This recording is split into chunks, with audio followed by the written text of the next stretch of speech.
Well, this is a Churchill design called Blue Peony. It's got some roses in there, I'm certain. Never seen a peony with some spikes on the stems. But the pattern is referred to and catalogued as Blue Peony.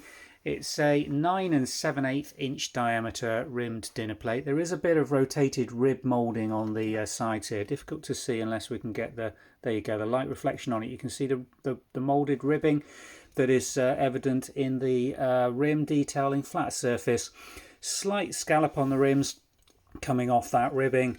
Late 20th century Churchill marks, there we go, line recumbent, made in England, dishwasher and microwave proof, standard ironstone piece of Churchill, really, in used vintage condition. This isn't mint, it has got knife marks on the surface, but the pattern's quite nice and bright, although the luster's a little lacking because of that wear. But it will fit into a well-used and loved dinner service very, very well. So Blue Peony, Churchill, late 20th century, early 21st. I don't think this one's still in production from Churchill. So one for the replacement market. Description link below will take you through to the Vintage and Antiques website listing for this rather splendid blue and white Blue Peony dinner plate. Thanks for watching.